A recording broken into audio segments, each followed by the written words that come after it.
Là, je dois dire que je suis un brin nerveux parce que, bon, j'ai mis de l'huile neuve dans le pied du moteur. J'ai vérifié que les bougies faisaient du feu. J'ai remplacé d'ailleurs, il y avait des bougies de spare dans un coffre laissé dans le bateau. Il y a quand même de la compression minimum 100 PSI sur chaque cylindre. Ça va de 100 à 120, ce qui n'est pas excellent parce qu'on n'est pas supposé avoir un écart aussi grand. Je viens d'envoyer de l'essence d'un carburateur. Il me reste à le faire tourner, à mettre l'eau premièrement. Là. Okay, on met de l'eau avec une hausse de jardin et un adapteur sur le pied du moteur qui pompe de l'eau. Jamais faire tourner à sec parce que l'hélice de caoutchouc qui pompe l'eau, elle va brûler si le moteur il part. C'est pas très bon faire ça à sec. Donc, c'est ça. C'est là que ça va se décider si ça va coûter des milliers de dollars de plus ou est-ce qu'il y a un espoir que notre moteur ici, qu'il faudra trouver un petit nom, pourra nous servir cet été.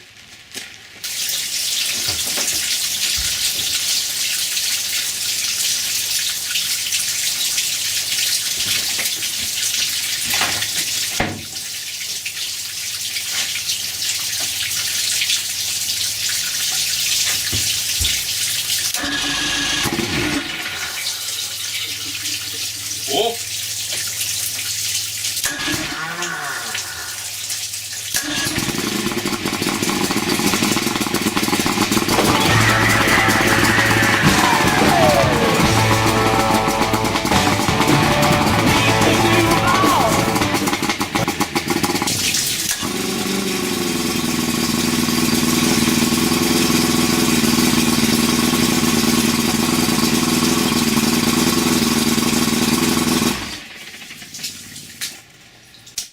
Bon, je suis très content de ce qui vient de se produire.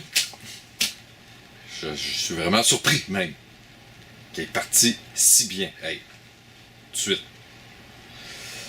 Là, il a quand même réchauffé le moteur, il a tourné un peu.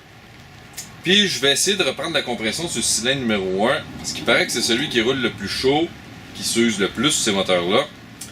Et je vais reprendre la pression. Elle était à 100 tout à l'heure quand je l'ai testé.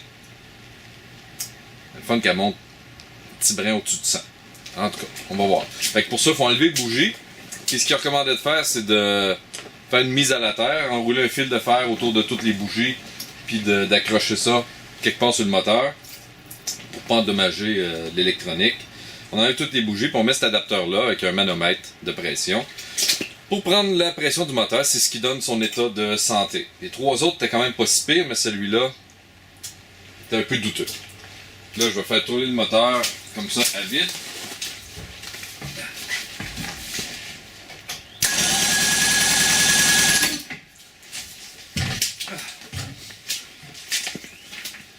Et là, ça donne encore ça. Donc, elle est stable, c'est vraiment ça à sa pression. Il n'est pas impossible qu'en mettant un additif, lorsque je vais faire rouler le moteur les premières fois, que ça ne fasse pas un petit peu de bien. Peut-être la faire monter de quelques livres. Ça veut dire que ma pression va de 100 à 110, 115 livres.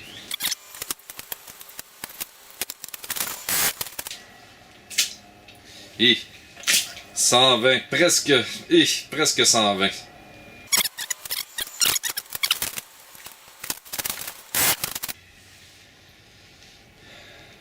« 110.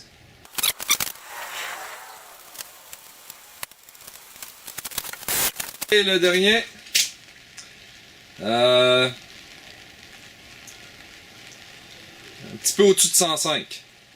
Donc, la compression est vraiment pas égale d'un à l'autre, mais il y a encore de la puissance. Avec un peu de traitement, un peu d'amour, on devrait être capable de le maintenir. Fait que c'est des bonnes nouvelles pour la petite Calypso. On a un moteur. Seule affaire,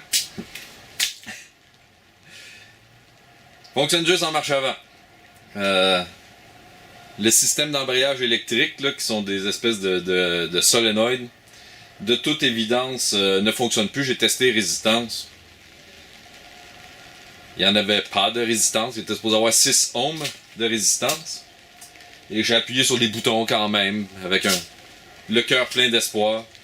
Et non. Fait que comment on va utiliser un moteur qui fonctionne juste en marche avant, vraiment en ayant un autre petit moteur à côté, 10 forces ou 15 forces, qui va nous servir aux petites manœuvres d'accostage. On va voir si on peut peut-être même relier les deux moteurs ensemble pour ce qui est de les faire tourner. Mais pour le reste, quand on va se déplacer, aussitôt qu'on va avoir quitté les quais, on va utiliser lui.